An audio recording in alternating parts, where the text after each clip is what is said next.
welcome to Two Boomer Women. I'm your host, Agnes Knowles. I've been talking with boomer women for almost a decade now. Well, I guess I've been talking to boomer women all my adult life.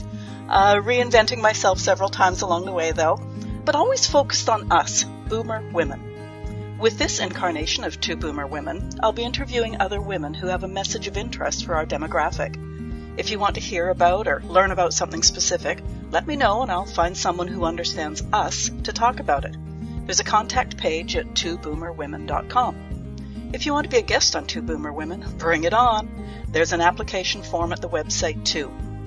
Finally, this show is all about conversation. We women know its value. We know how to do it, and we must perpetuate the art form. So let's get started with today's show.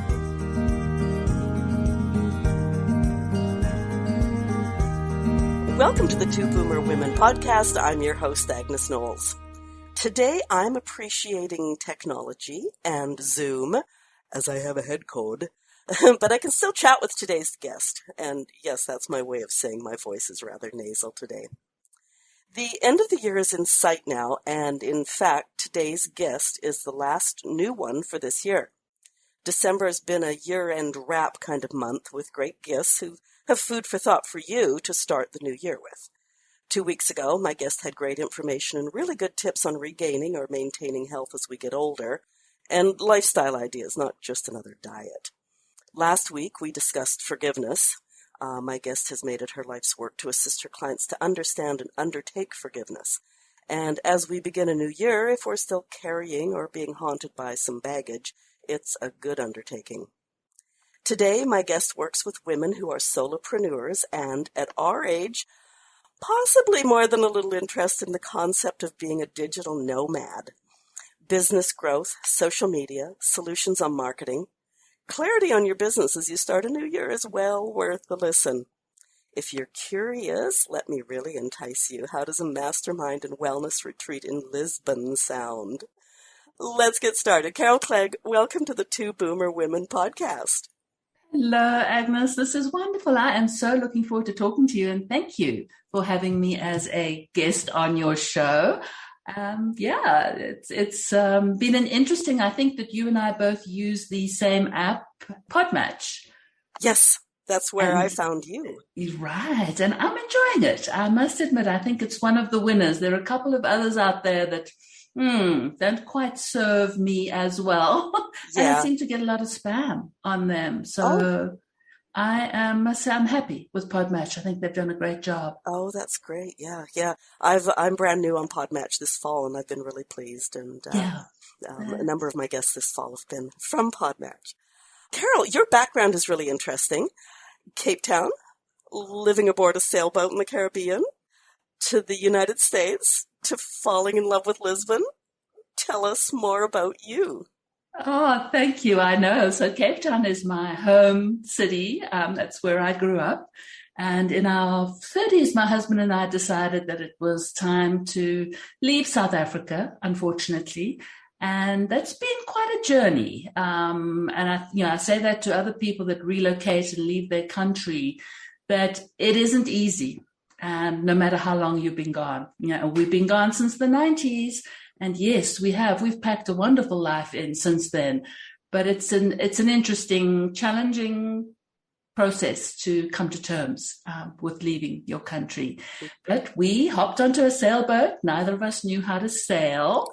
Oh my goodness. And kind of crazy, I know. My husband reads the water and knows the water very well. He's a professional kayaker and has represented both South Africa and the United States. So I trusted his ability to keep us moving safely. But we raised our two children and lived in the Caribbean for 6 or 7 years. And it was a wonderful, wonderful time. I think it created such a solid base for our family in that we were all together. And yes, sometimes that got a little ratty. So we would pop the kids on. We had a little sailboat. We'd say, it's time to go ashore now and go and play. And we'd watch them through the binoculars to make sure that they were okay. And they both learned to swim from a very early age. But it was an incredible time for our family. I was able to homeschool our children. And when we moved, as you asked, to the United States, that I decided to stay with it. because that way we weren't governed by school holidays, nor where we had to live. And so we didn't have to be in the good school district or this or that. So we had that flexibility. And another thing that I'm very grateful for, because to this day, my daughter is an avid learner. And I believe she's telling me she wants to go back to school. So she is looking at applying for her master's in clinical therapy and might be starting that next year. So we will see. So, yeah, that's a little bit about me. Oh, that's great. Okay, two questions. One question, one statement, I suppose. Did you go to the Caribbean and buy a sailboat, or did you sail from South Africa up to the Caribbean? I was not that brave. So we bought a sailboat with a funny story in Miami, and we had 48 hours. We gave ourselves 48 hours to find that sailboat. Because we had other commitments. We bought a ticket for a year to come to the United States from South Africa, trying to decide if we wanted to settle in New Zealand or the United States. And so with all the other things that were in the way, we said, okay, if we find a sailboat in our price range in 48 hours, we're going to do this. And so it worked. And we did that first boat, and then we actually sold her and purchased a second boat when my daughter was about 2 weeks old.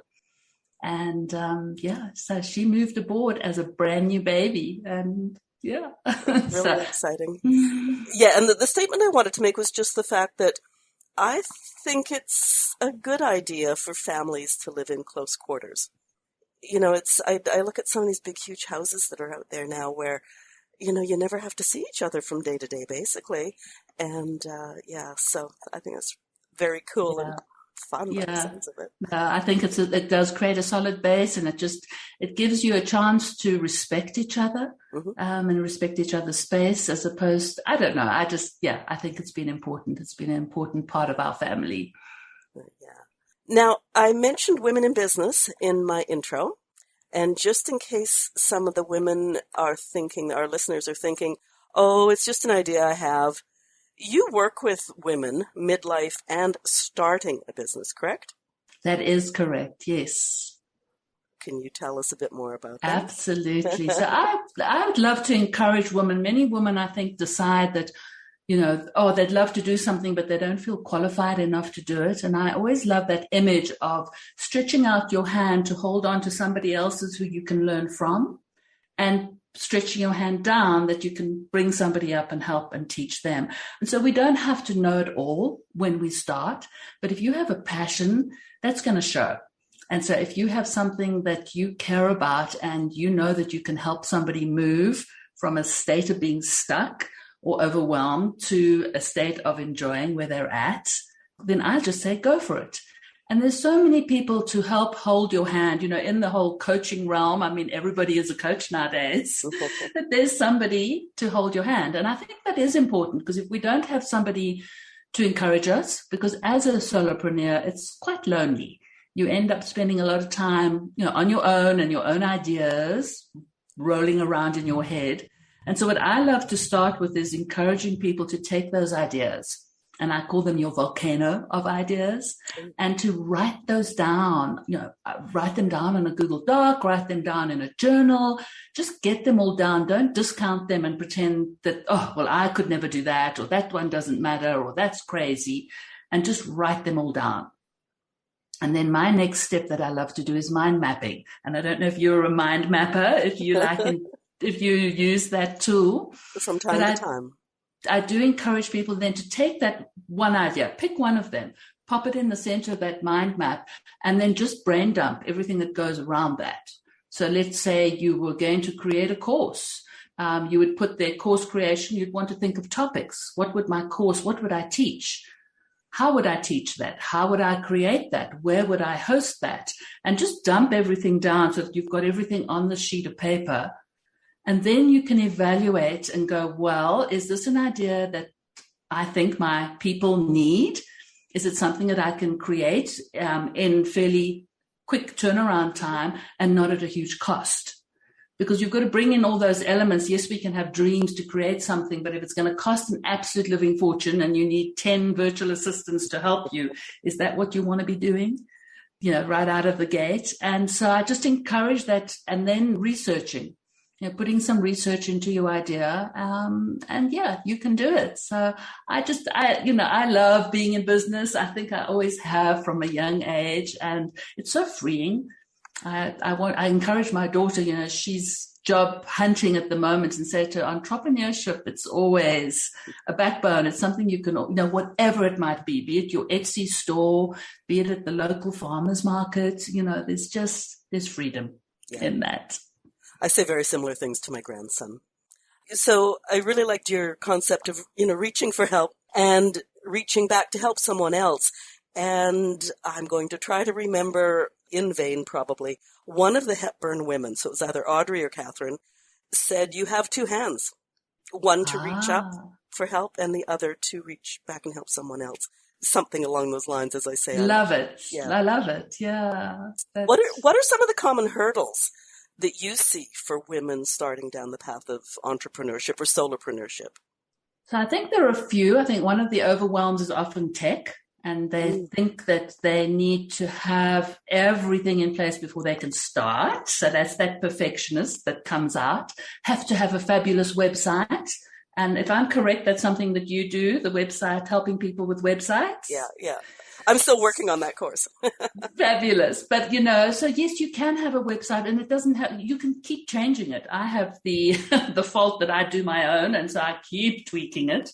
But, just starting off and not being overwhelmed, putting some very basic tools. So you need to have an email to be able to talk to people.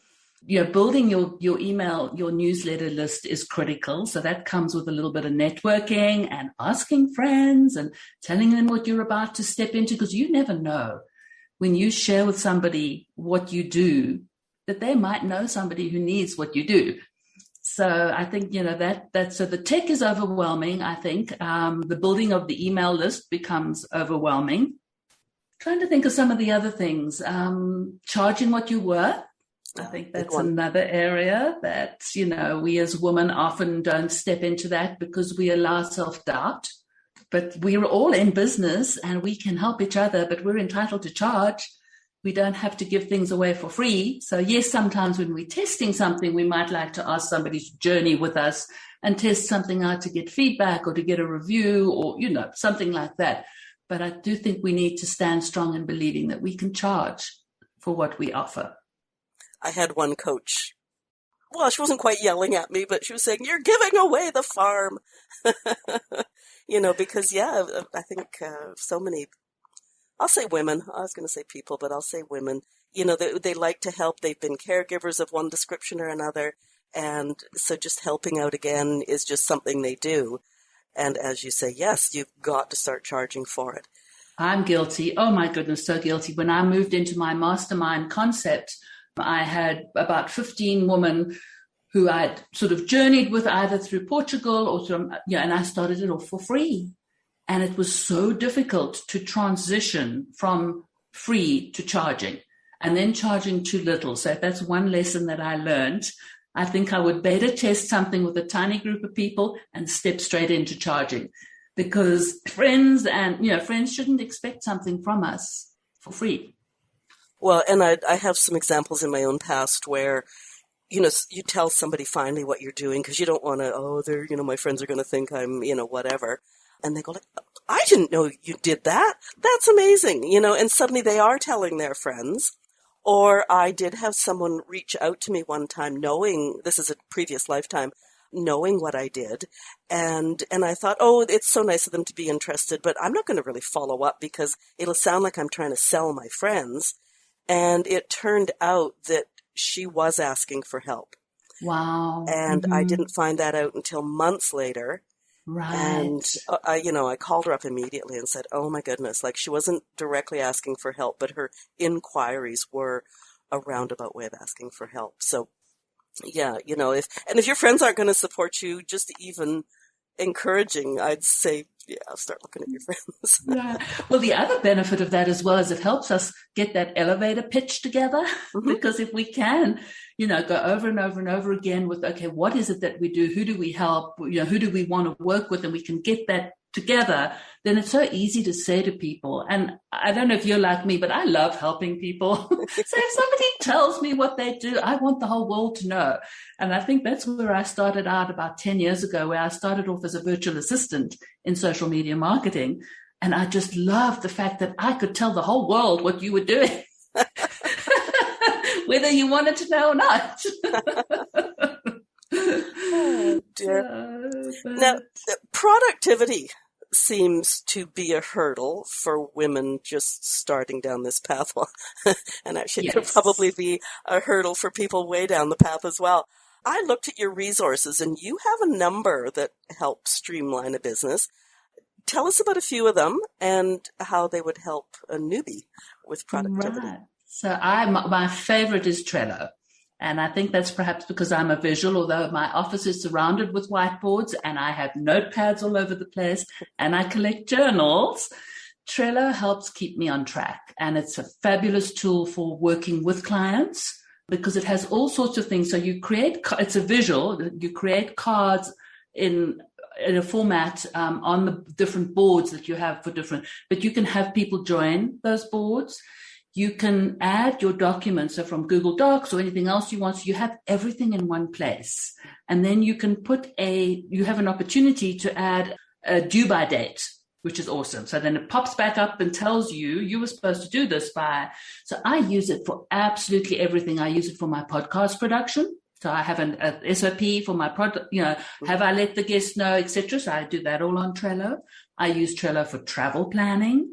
And then one thing that I do love is having a board for myself with all my links, because you know how difficult that can often be when you want to share one of your own links or one of your own products or an affiliate link, and you're searching and you're going, where did I put that? So I put all of those onto Trello so I can find them in one place. And then I also use it for my day-to-day, keeping me on track of what I'm doing. I love the number 3, and I just believe that there's so many things that, so I use my Google Calendar and I start the day with the 3 tasks that I want to do for the day. And I pop them in as task 1, 2, and 3. I give them a name and I give them a time, because I believe that you need to block everything on your calendar to make it happen. And that includes your time for yourself. That includes going for a walk. That includes if you're going to read a book or whatever you're going to do. I find it super useful. So Google Calendar is my other friend. And then I'm super excited for something new that I've discovered. And I think it is out of the UK, and it's called Paperbell. And it is a behind-the-scenes platform for coaches to manage everything from email reminders to appointments to having separate files for your clients. So you're putting everything in one place and you're not having to remember, I better send a reminder email, I better do this. And it connects to your Zoom. It does everything. So this is you can hear that I'm a gadget junkie. This is my latest. I love Paperbell, but I'm trying to have a look and see, and Canva. For people that don't want to bring on, a designer, you can get lost in Canva because it's such a fabulous tool. And then from a social media point of view, to Streamline, I love Buffer. Okay. And Buffer is my go-to app, both for my clients and for myself, because you can schedule things. It's just so user-friendly. You can repurpose things within Buffer. You can post to you get 10 different social media accounts. So, wow. You can change each one. So if you're putting something on LinkedIn, but you want it to look different on Facebook or Twitter, you can do that. So that is my other time saver, is Buffer. I may have to go back to your website and click a few links. I've heard of Trello, and I liked your description of it because when I've seen it demonstrated in the past by colleagues, it's just like, for business it does this and, it does that. But, when you start looking at the big picture of your life, to have everything, because how many other things do we do that in our personal lives that wouldn't hurt to have a bit of planning with? Right. So. And I know, you mentioned a little earlier with the digital nomad, and I use Trello for when I'm traveling, to make sure that I've got these certain so you can make a checklist within your card on Trello. And, have you put the mail on hold? Have you dealt with the most important things for your clients while you've got good internet? Because that's always the downfall when you're traveling. So I have this checklist that I use before we travel, and just making sure that all my what do we say? My I's are dotted and my T's are crossed. I think most of our listeners know that I always have a checklist of topics I want to touch on with my guest. And we must be on the same wavelength, because the next thing is a subject that's been playing in the back of my mind for several years now, digital nomad. And that's just exactly what you mentioned. Explain, please, what a digital nomad is and how someone might go about embracing the lifestyle. I mean, Trello's obviously one way, but just talk about a digital nomad, please. Absolutely. So to me, there's many forms. I know there are a lot of young people out there who call themselves digital nomads and might move frequently from city to city and are permanently on the go. But for us boomers, I take a slightly different stance and a different look at that, in that I do want to keep my main home, but I love travel. And so I want to be able to travel, but at the same time, work with my clients and work on my business. So being what I call a digital freelancer, a digital nomad, you can do that. You absolutely can do that. So my dream is to live in Portugal for part of the year, to stay in my home here in New Mexico for part of the year. And then crazily enough, we actually have our sailboat back in our lives. We bought her back about 2.5, 3 years ago. Full circle, and she is in Bonaire, which is down in the ABC Islands in the Caribbean. Oh, okay. So I want to be able to spend time there too. And so by having systems and tools in place, you don't have to give up your business. So, especially with an online business, so you take it with you and you divide up your day as to, well, I'm going to work on my business for X amount of hours, or only on these days while I'm away. And then the other part that plays into this, which I love, is co-working spaces. And as we move into things opening up again and, that becoming available, but co-working spaces back in sort of 2018, when I was in Portugal, was an awesome opportunity to meet other people. And so to build a community and to collaborate with other people. And just once again, as I mentioned earlier, being a solopreneur and feeling that lonely feeling sometimes, heading out to co-working space to work. And I do that now. We have one down the road from me, so I try to go once a week. Unfortunately, there's not a lot of people there yet, but I do, that comes also just to changing up your workspace and how refreshing that can be. So just, moving yourself out of your little office that you spend time in and spending some time in a co-working space. And they're pretty affordable. So I think all of those things complement into, and I just would encourage people that are listening, is don't let age deter you. But, pack those bags, pack them light, grab the computer. Well, my next question was how age figures into does, but it sounds like you've covered that in terms of young people do like to be backpack on the go. Whereas, in Canada, they're called snowbirds, of course, because everybody wants to get out of Canada in the winter. So they go south. Right. But, your example of your full-time home, time in Portugal, time on your sailboat, it's, even if it's the same 3 things every year, you can do that. Right. And that's a digital nomad. Yeah, absolutely. And there are other things to support you. I mean, for instance, Airbnb does do monthly rates often, so you can find something affordable. There's the house swap, which I have never done, but there's that opportunity to switch your home out. And there's actually a site that I recently come across, which is Only Woman. And it has only women listing their homes, and their homes are only available to women. And I thought that was quite an interesting concept, from a traveling point of view. And then the other thing that a girlfriend of mine used to do was the house sitting. Yes. And we've just had that now. We had a fabulous couple come and house sit, and they've retired. And this is now how they're going to travel and see the country, is they're going to make themselves available to house sit. But if you were a digital nomad, all you need to ask of your host is that they have good internet, and you could travel and take your business. So there's a lot of ways, I think, to unpack changing up your space a little bit and adding a little bit of travel. And I'll just go briefly back to what you said about co-working. Is at one point in time when I had moved to a new town, didn't know a lot of people, I really thought, I've got to get out of the house. I've got to meet some other people. And found it was a meetup group, actually. And it was great because the only rule that the restaurant had was that we buy a coffee and a muffin or something. And so that's all it cost us from week to week. And one day I'm sitting there working, and I think I was probably the oldest person there, but that was okay. And I guess I was having trouble with something, and I just leaned back and said, that sort of exasperated thought. And somebody turned to me and said, well, what are you doing? And I said, I cannot figure this out. And they said, oh, they just changed that recently. It's this, this, and this. And I went, oh my goodness, like 6 months worth of coffee and muffins just got paid for in 2.5 minutes.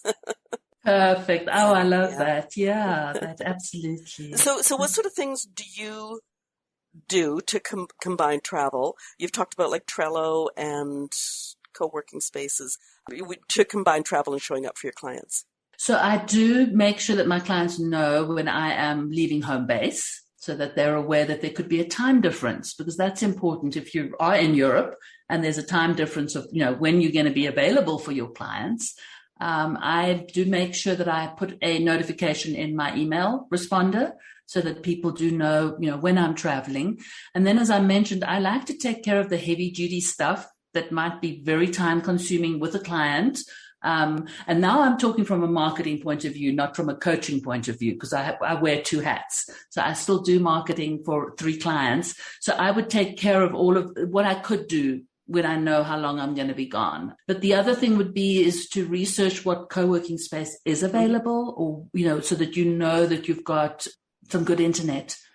So I do have a Google Fi phone, and I love that because that allows me, in desperation, if there is no internet, I can use my phone and I can hotspot from that phone.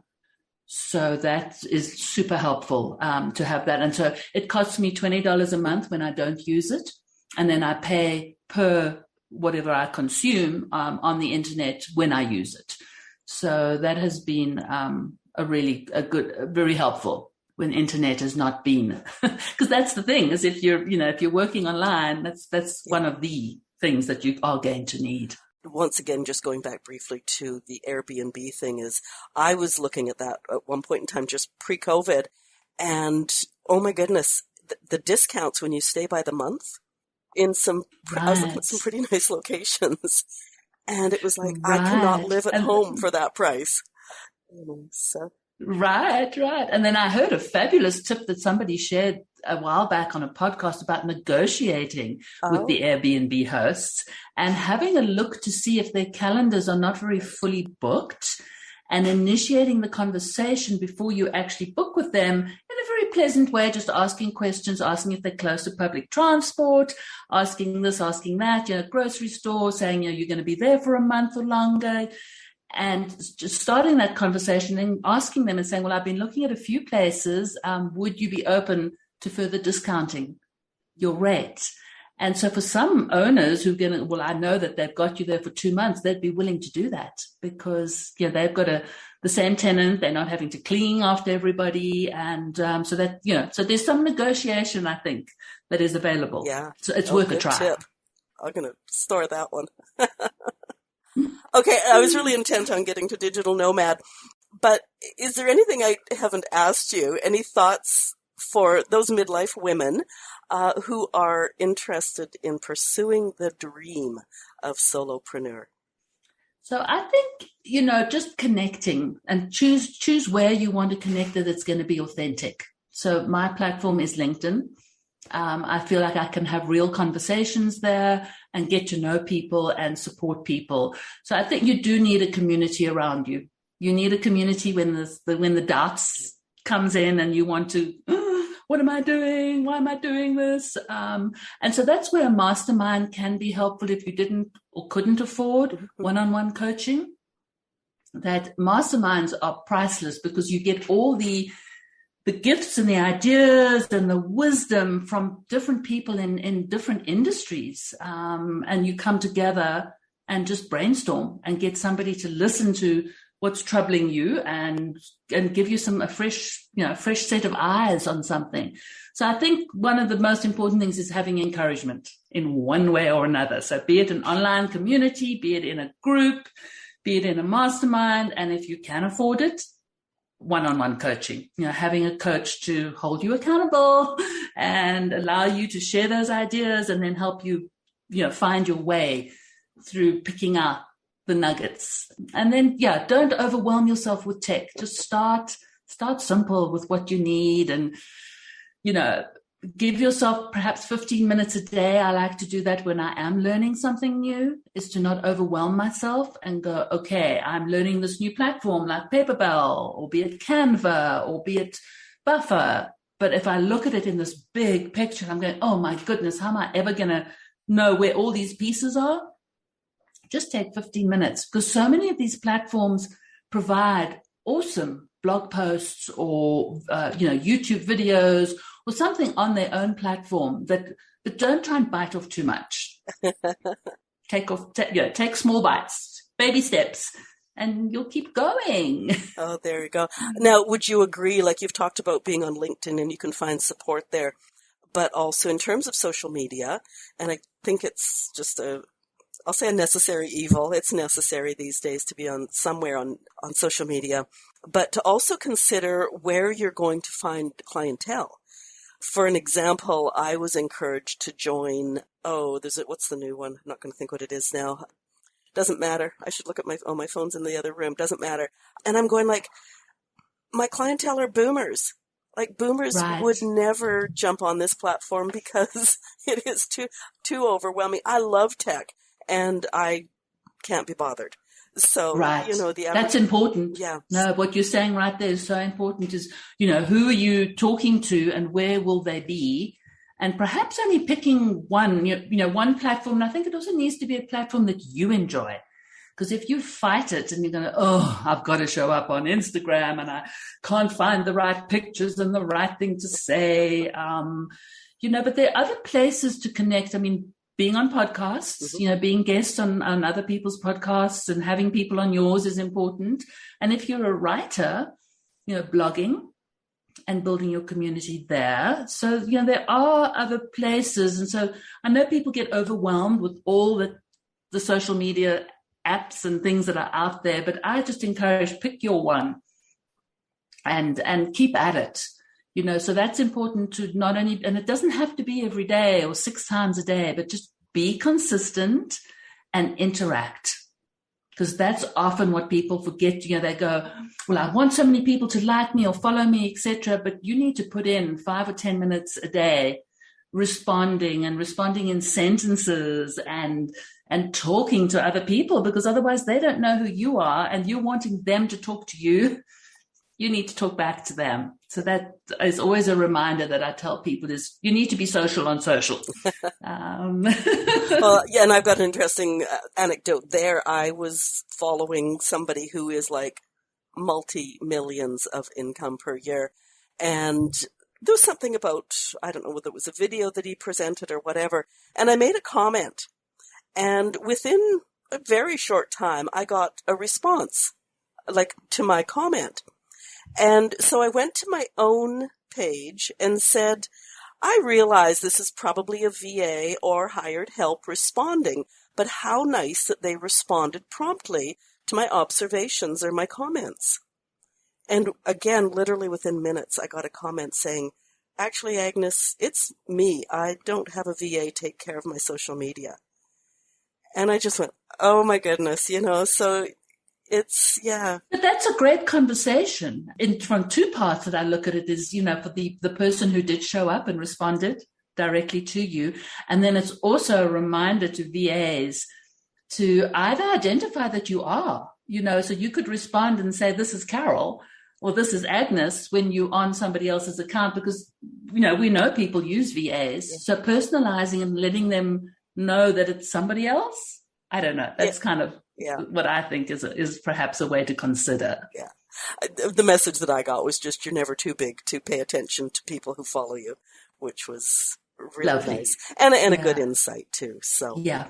Mm-hmm. And same as you were saying about the masterminds, once again, I've had some pretty huge coaches during my time, and they all still go to masterminds. Mm-hmm. So, you know, Mm-hmm. if it's good enough for those people who are making $1 cajillion a year, it's Absolutely. a really good place for us to be too. Right. Yeah. No, I agree with you. But yeah. So you coach. Please tell listeners about that. I do, and that's a new avenue in my business. So I've always done the masterminds, which is interesting, and now I'm going the other way. And I was reading something other that said you should be starting with one-on-one coaching and then you grow into masterminds.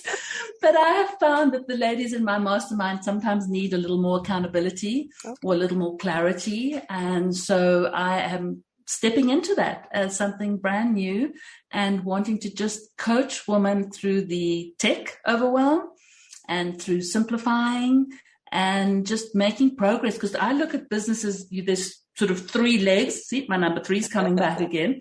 But it's your coaching or your clients that you're working with is one part of your business. Your marketing is a section of your business. And then your behind the scenes that supports you is a section of your business. And they all 3 need your attention.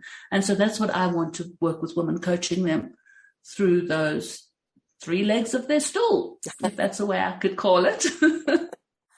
Okay, so maybe I'm going backwards here with asking you this question, but Lisbon, tell us what happens in Lisbon. So Lisbon has been on the drawing board since 2018 with way too many times of being cancelled and rescheduled. So I have put everything into next year, May 2022. And I'm grateful in certain ways that it has been on pause, because this has allowed me to revisit what I initially had planned. And so I've moved from what I thought was going to be the perfect type of wellness retreat for women solopreneurs to now realizing that as much as I love Portugal and I'm happy sitting in a co-working space and working, that people that are going to travel all the way to Europe need a bit of a balance. And so what I've changed it now into is 10 days, which starts off with the weekend where we get to play and explore Lisbon. 3 days in a co-working space where there will be masterminds, hot seats, some coaching, so all activity around your business and helping you grow and learn new tools. And then wrapping it up at I don't think what they call them in Portugal, not a hacienda, because that's here in New Mexico, but wrapping it up at a wellness retreat. And this woman happens to actually be from South Africa. So I am thrilled. And she's about 45 minutes out of Lisbon. And her facility is just that. She hosts retreats. So then we would wind down with 4 days of just self-care, yoga, meditation, perhaps a cooking class, whatever else she's got to help me offer. So that would wrap up 10 perfect days in a gorgeous time of the year. May in Lisbon is just perfect. But yeah, so I'm excited. I am hoping that 2022 is going to be the year that this is eventually going to get off the ground. And there'll only be space for 10 women. So it won't be, overwhelming. And then the accommodation is going to be in Airbnbs and dividing the group up. So that's also a little different in that we will not be together all the time. So there'll be some freedom. And that's why I'm inviting adventurous women who are secure in themselves, who feel they want to travel, but would like a little bit of companionship, a little bit of give and take, but not feel confined that, oh my goodness, I've got to hang out with these 10 women for 10 days. What happens if I don't like any of them? So there will be some freedom built into that. So perhaps a nice way to dip your toe into digital nomad. Absolutely. Yeah. I'm going to get personal here for a second. What drew you to Lisbon? So I've traveled a huge amount, been to quite a few countries, and I went to Lisbon in 2018 twice. And the second time was on my own, without my family. And I was just taken aback with feeling safe. It was just so cool that as a woman, I was able to go to a restaurant. I was able to meet up. We were part of a group of women entrepreneurs, and we could meet up in a restaurant and I could walk back late at night without feeling concerned. there was a sense of peace there, and then there's a sense of welcoming. Oh my goodness. I mean, the Portuguese are just so kind. It just was something I've always felt like a tourist, even when we lived and traveled in the Caribbean, through the countries that I've been to in Europe. I've always felt like I was the tourist. Whereas in Portugal, no, I'm trying to learn to speak the language, which is really difficult, but that wasn't a barrier. And even the older folks, the boomers, they're curious, and the ladies dressed in black are sort of looking at you, but it's in a friendly way. So I just think that country has got so much to offer, but I need to keep it a secret, right? Well, my son-in-law is Spanish, so I guess I really have to go spend my time in Spain. I'm sorry, I've got to. Right. He would not be happy, but they're neighbors. I know they're cross over the border. I just meant that you don't have competition. You can. And we've all got so much space to do what we do and support each other. Yeah, there's enough for everybody. I believe that.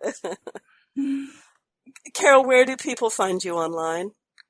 LisbonRetreats.com. It's a super easy website, and everything is there, from my masterminds, my one-on-one coaching, my packages, my resources that you want to help. Everything's at LisbonRetreats.com. And then I'd love to connect on LinkedIn, and it's just LinkedIn Carol Clegg, because that's my favorite place. I have a group there called Creative Women in Business.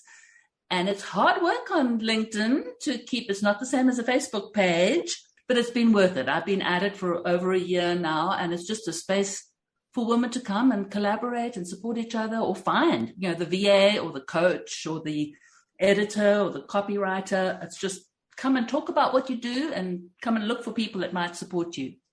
Excellent. Okay. So the link to your website will definitely be in the show notes. I think I saw a number of social media links up in the top right, didn't I, on your website?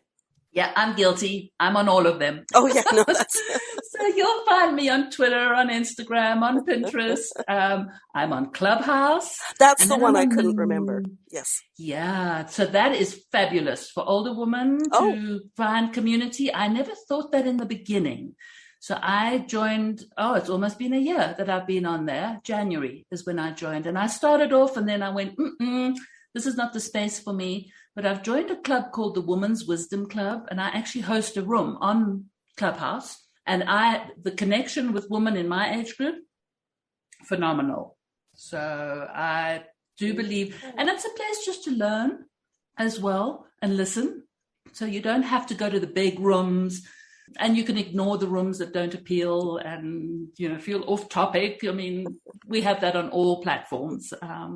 But there's another new one that's out called Wisdom.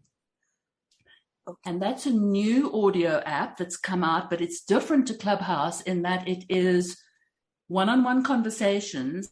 And the intent behind Wisdom is that you can share your wisdom, mentor somebody, or share your ideas. But as a podcast host, the beauty on Wisdom is it records what you share. So you pop onto the app and you will start talking and teaching. You can save that to repurpose that, but people can only come up and talk to you one at a time. So it is perfect for conversations. Whereas Clubhouse, you could have a whole lot of people on the stage and you're relying on them keeping their mics muted. So Wisdom, it's new. It's brand new. It's only been out, I think, just over 2 weeks. Well, here's another one for you. Topia. Have you heard of Topia? No. Ooh. Because that's another platform that it's like being at a really large cocktail party or at like just in a large conference room. And Nice. You have this little body that you can take around the room, and you don't hear anything until you get close to someone. And then you can hear what they're saying. And if it's not of interest, you move on to another area. And if it's of interest, you could stop and then they can hear you, you can hear them. And you cannot be anonymous, which is kind of nice. So you can't have the lurkers. Wow. And it's Topia, Topia? Yes, yes. Okay, we'll have to check that one out. There we go. Like I need another shiny new tool to chase after. Well, I was just thinking that when you were saying that Clubhouse is actually a great tool. That, oh no, now I do have to go check it out. But, oh, that's great. Yeah. Let me see. Listeners, check out Carol's website. There is information, tips, links to productivity tools. We just talked about those. This trip down the road to solopreneur or digital nomad is really cool, and it's fun, and I'd recommend it in a heartbeat. But there can be a few bumps, often because you don't know about a tool or need some coaching. But Carol helps you smooth out those bumps, or at least some of them. If you have comments on today's episode, leave them wherever you're listening or at twoboomerwomen.com/join-the-conversation. If you'd like to be a guest on podcasts or know someone who'd make a great guest, there's an application form at the website too. Now, at the beginning of the podcast, I mentioned that Carol is my last official guest for the year, but that doesn't mean we're done. Next week will be a replay of the most listened to episode of 2021. And on December 29th, I'm going to review the year, my guests, and the myriad of topics we've visited. So that'll be a great episode to catch, as you can jump directly to an episode of interest without browsing through months of show notes. Carol Clegg, thank you so much for being my guest today and shining up that carrot called digital nomad. And it was a pleasure to finally meet you. It was only a pleasure as well, Agnes, and thank you for having me on your show. What a gift. Oh, before we close, you have a podcast. I do. Okay. It's called Connect, Inspire, Create, and we are also finishing up our year, but we'd look forward to talking to people for 2022. So, you'll find that on the website connectinspirecreate.com. All the details perfect. are there. So thank you for sharing that, Agnes. Appreciate it. It was lovely chatting to you. Good conversation. It was. Thank you so much. Have a great rest of week. You too. Bye-bye. Bye.